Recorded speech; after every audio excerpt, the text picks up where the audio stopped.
Eu cumprimento os irmãos com a paz do Senhor.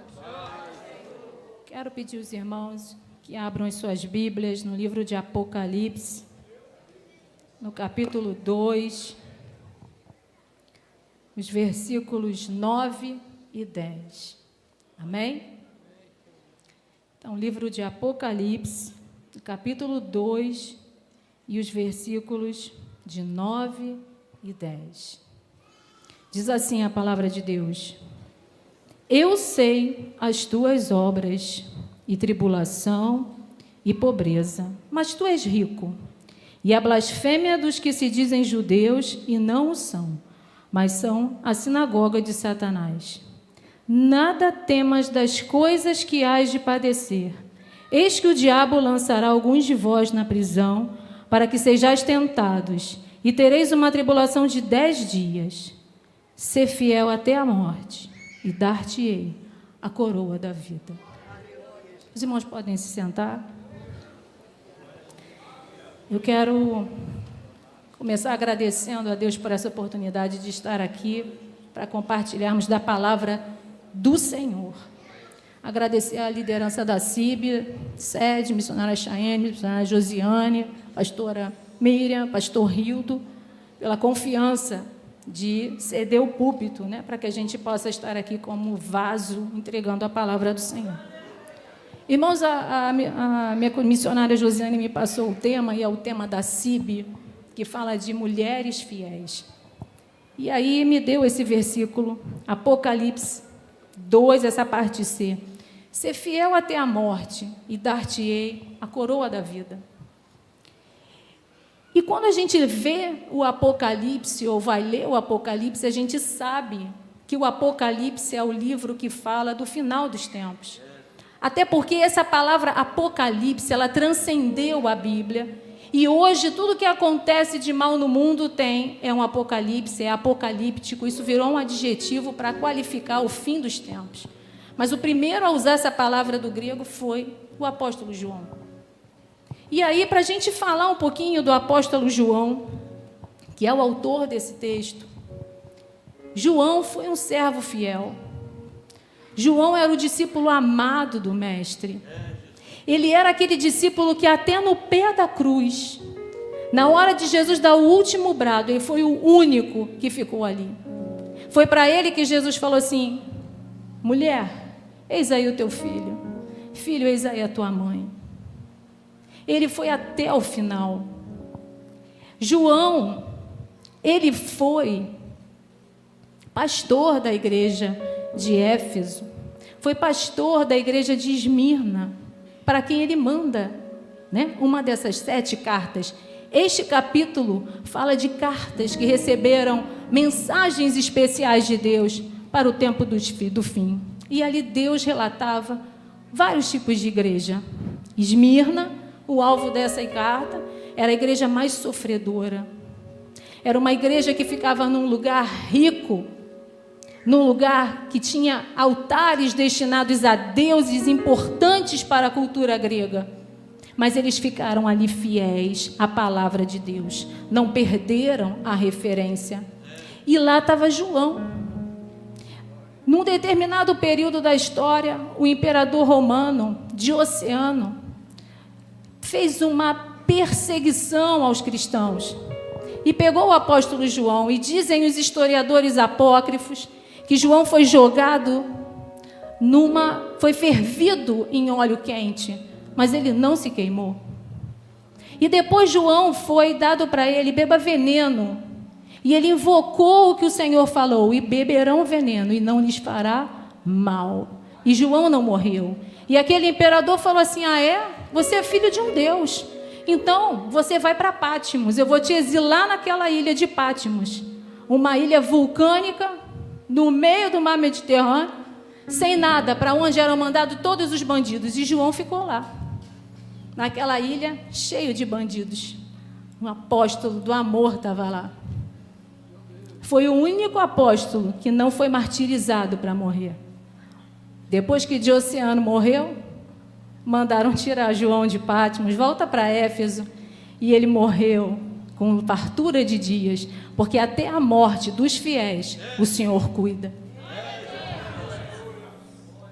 E lá em Pátimos, João teve a visão de tudo o que aconteceria no final. Então, esse é o autor dessa carta. Esse é o autor desse versículo. O apóstolo do amor estava preso depois de ter sido fervido em óleo, depois de ter bebido o veneno e não ter acontecido nada com ele. E aí a gente vai procurar o que significa fiel. E aí eu fui procurar em vários dicionários. E na língua portuguesa a gente vai ter para fiel os seguintes significados: quem age com sinceridade, integridade, fiel. Quem é leal, fiel. Que não falha, fiel. Quem é constante, fiel. Que cumpre o prometido, fiel. Que mantém o foco, fiel. E como substantivo, a palavra fidelidade vai dizer que é aquela pessoa que tem a constância nos compromissos assumidos. Isso é a gente na nossa língua. Mas quando eu vou buscar na língua mãe, no latim, o que significa isso? A palavra fidelidade é o atributo de quem é fiel. Só que a palavra fiel no latim é o seguinte: é aquele que conserva, é aquele que preserva as suas características originais, ou seja, quem se mantém fiel à referência. Você é fiel? Diga para você mesmo: eu mantenho a referência. Eu mantenho a minha referência. João manteve a referência dele até o final. Até em Pátimos ele manteve a referência dele. Se é fiel, mantenha as suas referências. A Bíblia também vai dizer para a gente que a fidelidade, ela é um fruto do Espírito. Todos nós que aceitamos a Cristo fomos enxertados na oliveira verdadeira. E quando a gente é enxertado, a gente recebe a seiva dela. A gente passa a receber o DNA daquela planta. Não é assim que a gente aprende na biologia? A gente recebe aquilo ali. E como fruto de eu estar enxertado, eu tenho o fruto do Espírito, porque aí quando eu estou enxertado na oliveira, eu tenho que produzir as obras do Espírito. Eu tenho que ser fiel à minha referência. E aí, quando eu tenho o meu fruto do Espírito, a Bíblia vai dizer que são 9 formas que ele se apresenta. Ele vai dizer que tem 3: paz, amor e alegria. Deus nos dá isso. Deus nos dá paz. Deus nos dá alegria. E Deus nos dá amor. Tem gente que se incomoda, às vezes, quando você está muito alegre. Nossa, você está sempre alegre. Por que você está sempre alegre? Estou alegre porque quem me dá a minha alegria é o Senhor. Não vem do mundo, vem do Senhor. É o fruto do Espírito. Não perca a sua referência da alegria. Tem outros 3: longanimidade, bondade e benignidade. São atributos que a gente usa para com o próximo. Eu tenho que ser bom, eu tenho que ser longânimo, eu tenho que ser manso. Mas tem 3 que é problema meu com Deus. É mudança do meu caráter, que vai ser a fidelidade, a mansidão e o domínio próprio. Paulo diz que a gente não se apresenta diante de Deus de qualquer forma, mas o nosso culto, ele é um culto racional. Ninguém está aqui porque veio por uma mística qualquer, ou veio, eu vou ver algo. Não, você veio porque você sabe que o seu coração precisa estar ligado na fonte, que você precisa da referência, porque senão você perde o caminho. Você está aqui porque você é fiel. Você está aqui porque você sabe que a fidelidade, cada dia, ela é uma conquista. E você só vai chegar à santidade se você se mantiver fiel. É a fidelidade que te leva à santidade. A gente vê o mundo de hoje. Outro dia eu estava falando isso na classe dos jovens. O mundo de hoje, a sociologia vai dizer que depois da Guerra Fria, o mundo se configurou num cenário VUCA, volátil, incerto, complexo e ambíguo. E aí surgiram várias pessoas falando que o amor é líquido, que tudo se dissipa. E essa mentalidade da complexidade, da volatilidade, da ambiguidade entrou nas universidades, entrou nas escolas, entrou nas formações, entrou nas relações humanas. E o homem começou a deixar aquilo que era linear, com referência, perdeu. Veio a pandemia e, de novo, os estudiosos trouxeram um novo conceito. O Bani significa um mundo frágil, ansioso, inseguro. E aí a gente vai ver muitas pessoas com ansiedade. E esquece a referência que a Bíblia fala assim: olha, não tenha medo de nada. Lance sobre mim toda a ansiedade, porque eu cuido de você. A referência é: lança a ansiedade nele, porque ele cuida de você. Eu não sei qual é o seu problema. Às vezes a ciência se parece tão óbvia e a gente que é racional fica ansioso porque o homem está falando. Meu filho mais velho, uma vez, estava com um problema, ele nasceu com um rim maior que o outro. E a maior autoridade em nefrologia pediátrica do Rio de Janeiro falou para mim assim: olha, a cirurgia que a gente fez parece que não deu resultado. E ele vai perder o rim. Eu virei para o médico e falei assim: não vai não. Na hora. A pessoa me desculpa, mas ele não vai não. Se o Deus botou nele 2 rins, ele vai ficar com os 2. E vai ficar funcionando. Ele vai perder não. Ele: tá bom, mãe. Então fazer o seguinte: em março a senhora volta. A gente faz outro exame para ver se vai resolver. Igreja em oração. Jesus curou meu filho. Exatamente.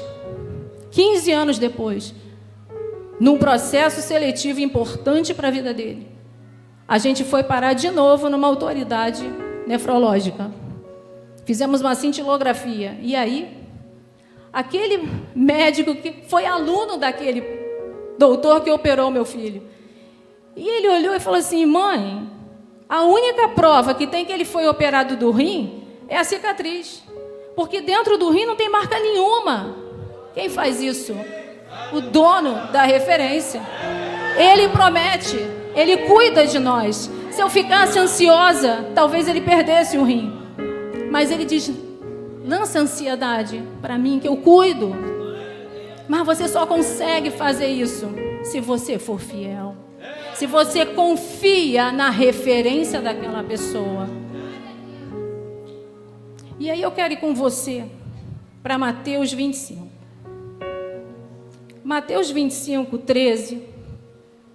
O capítulo de Mateus. Ele vai falar para a gente, nesse capítulo, sobre a volta de Jesus. Jesus está falando da volta dele. Olha, eu estou voltando. Em Mateus 24, ele estava ali falando: olha, eu vou voltar. A grande tribulação, o sermão. E chega aqui, ele vai falar para os discípulos, porque Deus é didático. Não tem nada, eu falo isso direto para os jovens ali, né? Deus é didático. Ele não vai trazer nada para nós que fique difícil. Ele vai mostrar um exemplo na vida real para a gente poder entender. E para os discípulos ele fez isso. Nesse capítulo ele vai falar de algumas parábolas das 10 virgens e dos 10 talentos. Eu quero chamar a atenção aqui de um versículo que fala assim, Mateus 25, 23. Bem está, bom e fiel servo. Sobre o pouco você foi fiel, sobre o muito eu vou te colocar. Essa parábola, por um acaso, fala que um senhor deu talentos para os seus servos. Para um ele deu X, outro deu Y, o outro ele deu Z. Os 2 primeiros duplicaram aqueles talentos, mas aquele último não, ele escondeu. Quando o servo volta, todo mundo tinha o talento duplicado, menos aquele. E ele fala para o Senhor: mas eu sei que o Senhor sempre fazia o seu talento frutificar. E o Senhor fala para ele: se você me conhecia e sabia que eu fazia isso, por que você não fez? Perdeu a referência. os dois mantiveram a referência. Ele perdeu a referência. Só que a referência, ela é constância. É todo dia. É igual a plantinha. É um pouquinho todo dia. Não basta hoje e depois amanhã eu não faço, depois amanhã eu não faço. Não. Eu oro hoje, eu oro amanhã, eu oro depois, eu vou lendo a Bíblia. E essa fidelidade, esse compromisso, ele vai me levando a um relacionamento diferente com o eterno. A fidelidade fala dessa constância, que muita gente desiste. Às vezes está fazendo um concurso, estudou e não passou no primeiro. Deus não tem isso para mim, não. Continua. Continua, porque é processo. Meu filho fez 5 vezes a prova antes de estar lá. Na penúltima vez ele já estava com a mala pronta para ir para outro lugar. Eu falei, negativo, você fica. Porque é processo, você não está enxergando lá na frente. E a gente que já voa como águia, a mãe voa como águia, a gente está vendo o caminho, você fica e faz de novo. No ano seguinte ele passou para tudo e ele escolheu. Eu falei, tá vendo? Ele, mãe, obrigada, pai, obrigado. É processo. Satanás vai querer tirar você do alvo. É processo. Eu sei aonde eu vou chegar, eu tenho a minha referência ali, eu vou ser fiel nesse caminho aqui, que aqui Deus me botou, eu vou até o final. A coroa da vida não é de velocidade, ela é de resistência. Não é quem chega primeiro no céu, é quem chega lá. Você vai receber a coroa, porque não foi de graça, não, foi pela graça. Você vai chegar lá pela graça, e a gente vai cantar, foi só pela graça de Jesus que eu venci e cheguei aqui. A sua fidelidade faz isso. E aí eu quero chamar você para cá. Mateus 25, versículo. Primeiro vai contar a história das 10 virgens. Eu não vou ler porque eu sei que todos os irmãos já conhecem essa parábola. Mas eu quero dizer, na mesma tese que eu digo para a minha classe, que Deus é didático. Vejam, lá em Israel, a gente aqui vai estar falando de um casamento, ok? Não está falando de um casamento em Israel. E o casamento em Israel, o casamento judaico ortodoxo, ele tinha 3 fases. A primeira fase, o pai do noivo chegava para o pai da noiva e falava assim, olha, eu quero que os nossos filhos se relacionem, eu quero que eles venham a contrair um relacionamento conjugal. Eu quero que eles se transformem em marido e mulher. E aí, o pai da noiva vai lá e fala, filha, ele está querendo que você case com seu filho. E ali eles fazem um pacto, um concorde entre o pai do noivo e o pai da noiva. Era o noivo quem escolhia. Entenderam, irmãos? Por isso que Jesus vai dizer lá em João 15,16, não fostes vós que me escolhestes, fui eu quem escolhi você. Nós somos a noiva escolhida pelo Pai.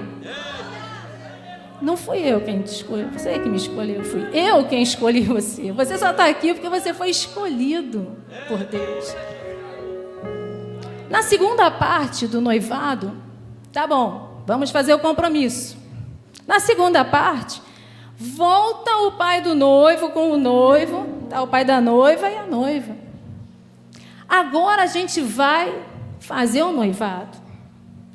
E eu vou te pagar o dote da noiva. Eu vou te pagar com ouro e prata o valor do dote da noiva. E ali eles faziam um compromisso. Lá no hebraico o nome disso é Ketubá. Tudo que a noiva tinha que fazer e que o noivo tinha que fazer estava naquele documento. E aquele documento ficava na casa da noiva. Porque a noiva todo dia tinha que olhar aquele documento e falar assim, eu não posso fazer isso, eu não posso ir à rua sozinha, eu não posso conversar com um homem qualquer, eu não posso andar sem o véu no rosto, eu não posso andar assim. Se ela descumprisse aquilo ali, ela era morta. Porque tinha um pacto, tinha um dote já pago. E aí a gente vai entender que Jesus, a gente vai ler lá na Bíblia, que não foi com ouro e com prata que ele comprou a mim e você. mas foi com sangue vertido na cruz, amém? Enquanto a noiva está aqui, no preparo dela, do noivado, o noivo volta para casa do noivo, do pai. E lá ele começa a preparar a casa. Ele começa a arrumar tudo. Até a hora que o pai vai falar para ele. Vai dar um comando especial para ele. Enquanto isso, a noiva tem que escolher um cortejo de 10 moças.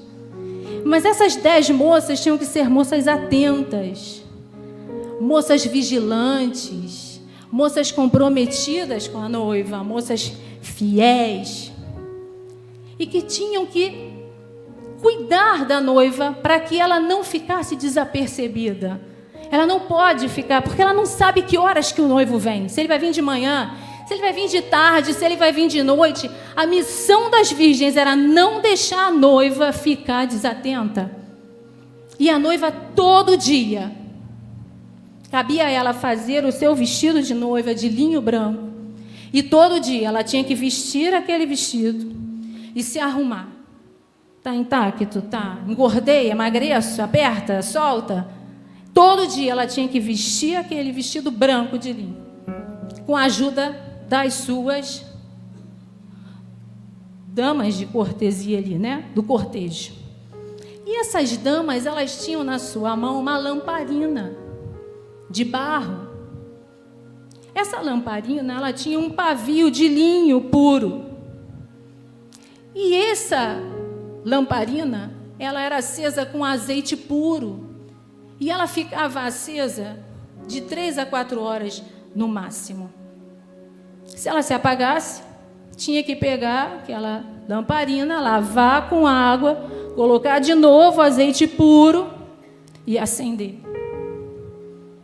Só que elas não podiam deixar aquela lâmpada se apagar, porque fazer esse trabalho de lavar a lamparina com a água, secar e colocar aquele azeite não era rápido, demorava. E aquela lamparina, ela era muito frágil, tinha que ter muito cuidado.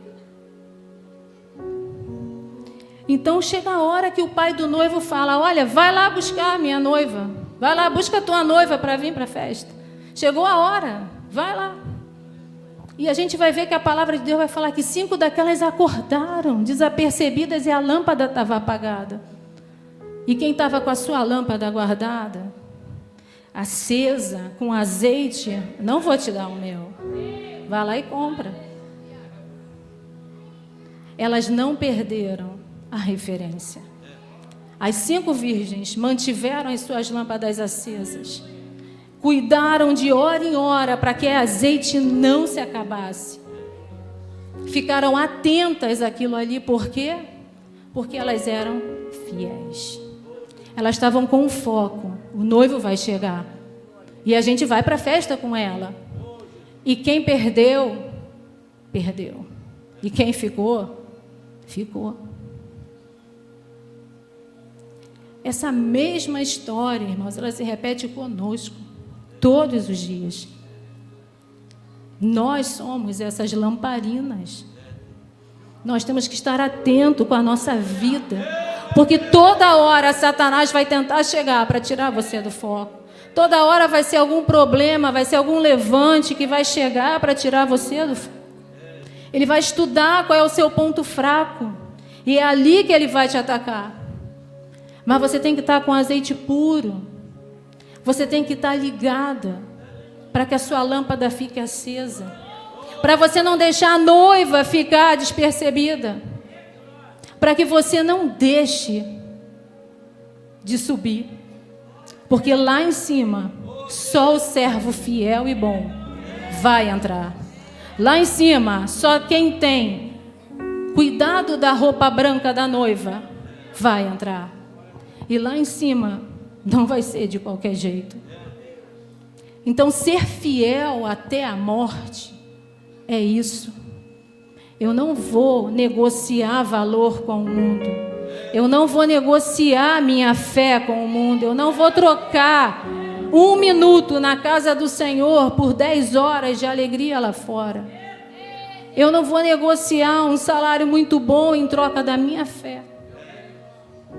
É melhor você ser fiel no pouco, para que Deus coloque você no muito. Ser fiel não é fácil. É muito difícil, porque é mudança de caráter nosso. E Deus hoje, nessa noite, Ele está falando com a gente: filho, eu estou voltando. Filho, está chegando a hora do pai dizer assim: basta, vai lá e busca a minha igreja. Busca quem está com a lamparina acesa. Busca quem está com azeite nela. Busca o meu servo fiel e bom. Busca aquele que não negocia. Busca aquele que está com foco em mim. É assim que a Bíblia fala. E aí Davi vai falar assim, olha, Salmos 119, 30. Escolhi o caminho da fidelidade, decidi seguir as tuas ordenanças. Não adianta você dizer: eu sou fiel a Deus, mas você não é fiel ao seu cônjuge, você não é fiel à sua família, você não é fiel ao seu amigo, você não é fiel. Você não é fiel à obra de Deus. Se você não é fiel no pouco, naquilo que você vê, como você vai ser fiel a quem você não vê? Não é assim que João fala? Se você não ama o seu irmão, quem você vê, como você ama a Deus que você não vê? Deus é didático. Ele mostra para a gente: olha, é assim, filho, é assim, igreja. Sejamos fiéis ao Senhor. Peçamos para Ele colocar o desejo de cada dia mais. Senhor, não me faça perder o foco. Ontem eu estava num congresso, foi o dia inteiro, sobre transtorno de neuroaprendizagem. E a questão mais batida ali era sobre essa questão da ansiedade, questão dos autistas com hiperfoco. E o grande problema que os psicólogos estão enfrentando nos seus consultórios é essa questão. Muito das famílias sendo assoladas por esse levante que é satânico. A gente entende o limite da psicologia, da psicopedagogia, da neuropsicopedagogia, mas a gente sabe que quem está por trás disso tudo tem um nome. E a fidelidade a Deus nos leva como pais, como igreja, como família, a blindar a nossa família, a blindar os nossos filhos, a orar pela nossa família. É tempo de blindagem, é tempo de fechar. É tempo de olhar para a sua lamparina dentro de casa e não deixar aquele azeite puro e aquele fogo se apagar. Está chegando a hora, igreja. O Pai vai levantar do trono e vai mandar vir nos buscar. E todo dia eu falo: Senhor, hoje eu quero subir. Eu quero estar lá. Eu não quero ficar aqui, não. E para ir para o final, eu quero dizer para você que entrou aqui nessa noite. Essa semana eu estava vendo um testemunho daquele pastor Rodrigo, que é um arqueólogo. Ele estava contando um caso que aconteceu nos Estados Unidos com um preso que estava na prisão perpétua, condenado à morte. E aí disse que o governador da cidade, não sei se os irmãos já ouviram isso, o governador da cidade se vestiu de pastor e botou a roupa de pastor e estava com a carta de perdão dentro da Bíblia para aquele preso condenado à morte. Quando aquele preso olhou aquele pastor com aquela carta dentro da Bíblia, ele falou assim: sai daqui, eu não quero ver você, eu não quero saber dessa Bíblia, eu não quero saber disso. Corre daqui, sai daqui agora. Ele ficou tão alterado que aquele governador vestido de pastor saiu correndo. Depois que saiu, veio o guarda que era cristão e falou para ele assim: por que você fez isso? Ele falou assim: eu não quero saber desses crentes, eu não quero saber desse Jesus. Ele: pois é, mas ele não era um pastor. Ele era o governador, ele estava com a sua carta de perdão. Você ia ser perdoado. E na hora final, quando chegou o dia dele ser morto, perguntaram para ele: o que você quer dizer? Quais são as suas últimas palavras? E ele falou assim: eu não estou sendo condenado aqui pelo meu crime. Eu estou morrendo porque eu não aceitei o perdão. Você não vai para o inferno porque você pecou, não. Porque a Bíblia diz que todos nós pecamos. E nós já estávamos condenados. Errar faz parte dessa carne. Mas receber o perdão de Deus e receber a graça, isso não é para qualquer pessoa. E aí nessa noite eu quero dizer para você, o Deus que te dá o perdão está aqui. O Deus que quer te chamar para entrar num caminho da fidelidade, Ele está aqui. O Deus da fidelidade não está dizendo para você assim, olha, me aceita que eu vou morar no seu coração e você não vai ter mais problema nenhum. Não, não, Ele disse o seguinte, vem, pega a tua cruz e vem atrás de mim. Mas com certeza, se você vier atrás de mim, vai ser mais leve, porque eu vou estar cuidando de você.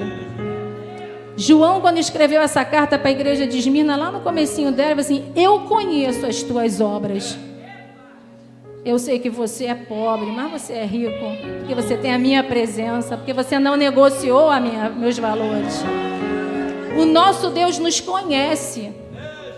O nosso Deus, Ele sabe dos nossos problemas, Ele sabe de cada detalhe da nossa vida. E Ele tem um jeito especial de tratar com a gente. Ele tem um jeito de puxar a nossa orelha. Mas você que entrou nessa noite aqui, eu quero te fazer esse convite, com a autorização do pastor. Não vai ser o seu pecado que vai te levar para o inferno. Só. Se você não aceitar o perdão de Deus, se você não aceitar a graça que salva, se você não aceitar o Filho de Deus como seu Salvador, você não vai chegar lá. Tem alguém aqui nessa noite que quer aceitar Jesus no seu coração? Tem alguém aqui que quer aceitar a graça salvadora? Se você quer, levanta a sua mão. Vem aqui na frente. Não deixa passar essa oportunidade. Venha ser mais um dos fiéis que vão entrar lá no céu. Tem alguém? Levanta a sua mão. Venha aceitar o perdão de Deus. Venha ser perdoado. Leva-me mais perto, onde eu te encontro, no lugar secreto. Se não tem, Aos teus pés me eu agradeço a oportunidade.